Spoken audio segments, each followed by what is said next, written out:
Hello friends, welcome back to our channel বিন্দাস Suparna. So আমি চলে এসেছি তোমাদের সাথে আবার একটা নতুন ভিডিও থেকে। আর এই ভিডিওটা কিন্তু কি হতে চলেছে তোমরা আশা করি থাম্বনেল দেখে বুঝতে পেরে গেছো। তো গাইস, সত্যি এখন আমরা মানে আমাদের এই গ্রামের সব থেকে মানে টপ বাড়ি যেটাকে বলে আর কি, ঠিক আছে, 1 কোটি টাকার বাড়িতে মানে আমাদের ওখানে নিমন্ত্রণ আছে গৃহপ্রবেশ যেহেতু। সো আমরা সেখানেই যাচ্ছি। তো দেখো, তার আগে আমি রেডি হয়ে নিয়েছি। সো আমাকে কিন্তু কেমন লাগছে তোমরা অবশ্যই জানিও। আর এখানে আমি আরো সবার সাথে কিন্তু কথা বলছিলাম, ঠিক আছে। তো আমরা এই দেখো যাচ্ছি। আর এই ভিডিওটা আমার অনেকদিন আগে শ্যুট করা হয়ে গিয়েছিল, কিন্তু আমি একটু সময়ের অভাবে তোমাদের সাথে শেয়ার করতে পারিনি। সো আজকে গ্যালারি ঘাঁটতে ঘাঁটতে আমি দেখতে পেলাম, তো ভাবলাম চলো তোমাদের সাথে আজকে এটা শেয়ারই করি। সো আমরা সকলে কিন্তু হেঁটে হেঁটেই যাচ্ছিলাম। আমাদের বাড়ি থেকে কিন্তু খুব দূরেও না, আবার খুব কাছেও না। সো তাই আমরা একটু মজা করতে করতে হেঁটে হেঁটেই যাচ্ছিলাম। যেতে যেতেই দেখি এই দেখো, এই ঠাকুরতলাটা মানে এই মন্দিরটা সেদিনই উদ্বোধন হলো। এটা অন্নপূর্ণা ঠাকুরের মন্দির। তো ওটার ভিডিও আমি সেরকমভাবে নিতে পারিনি, কারণ আমাদের ওখানেতে অলরেডি দেরি হয়ে গেছিল অনেক। তো তার জন্য আমরা কেউ নিতে পারিনি। আর ওই দেখো, ওই যে সবুজ বা আকাশি যাই হোক, ওই বাড়িটা দেখতে পাচ্ছ, আমরা কিন্তু ওখানেতেই যাচ্ছি। তো বাড়িতে সবাই বলছিল যে এই বাড়িটা নাকি এই গ্রামের সব থেকে সেরা বাড়ি, মানে এত টাকার বাড়ি এই গ্রামে এখনো পর্যন্ত কেউ করতে পারেনি।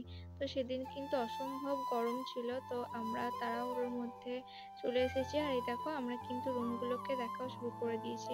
তো এই রুমটাই মানে শুধুমাত্র ফাঁকা ছিল, বাকি সব রুমগুলোতেই মানে কেউ না কেউ ছিল। তো আমি সেরকমভাবে ভিডিও নিতে পারিনি, তো এই রুমটা ফাঁকা ছিল। তাই দেখো, এই রুমটাই আমি তোমাদের সাথে শেয়ার করছি। আর এই দেখো, রুমটার বাইরে কি সুন্দর, মানে পুরো মাঠ, আর এত সুন্দর হাওয়া দিচ্ছিল না, মানে কোনো এসি লাগবে না, ঠিক আছে। আর এই দেখো, নিচেতে মানে গাড়ি টাড়ি রয়েছে, মানে সবাই যারা এসেছে আর কি। আর এটা পুরো গ্রাম, তোমরা দেখেই হয়তো বুঝতে পারছো চারিপাশটা কত সুন্দর লাগছে দেখতে। তো আমরা তো খুব মজা করলাম, খুব এনজয় করলাম। আর তোমাদেরকে পুরো বাড়িটা আমি দেখাতে পারলাম না, তার জন্য অনেক সরি। আসলে মানে আমি নিজেও পেরে উঠছিলাম না, মানে এত লোকজন ছিল আর ছিল না, তো পারছিলাম না। আর সেদিন কিন্তু অসম্ভব গরম ছিল, তাই এই মাঠের ধারে হাওয়াটা এত সুন্দর লাগছিল না, কি বলবো তোমাদেরকে। তারপর আমরা একটু মানে ছাদের দিকে চলে গেলাম। সেখানেতেও অনেকে ছিল, কিন্তু আমরা এক সাইড করে মানে দেখছিলাম যে ওপর থেকে ভিউটা কিরকম লাগে গ্রামটার।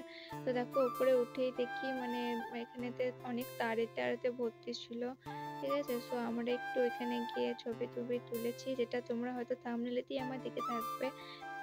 আর খাবার ওখানেতে প্রচন্ড ভিড় থাকার কারণে আমরা কিন্তু এরকম ভাবে টাইম পাস করছিলাম।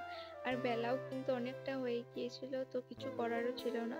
সো এরপরে কিন্তু আমরা খেতে চলে গেছিলাম।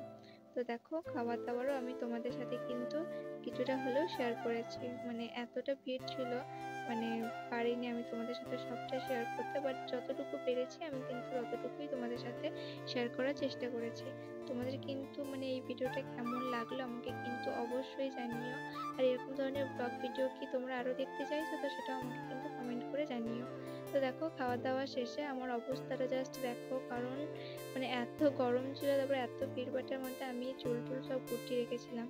আর দেখো, এই ছানাটার সাথে কিন্তু আমি খেলা করছিলাম। যখন আমরা যাচ্ছিলাম ওখানেতে, তখনও তোমরা কিন্তু এই ছানাটাকে দেখে থাকবে। আর যখন আমরা ফিরে আসছিলাম, তখনও কিন্তু ছানাটা এখানেতেই ছিল। তো আমার না এই ছাগলছানা কুকুরছানা এদের সাথে খেলা করতে ভীষণ ভালো লাগে। আর এই দেখো, এত বদমাস, একবার কোলে নেওয়ার চেষ্টা করছি কিন্তু কিছুতেই আসছিল না।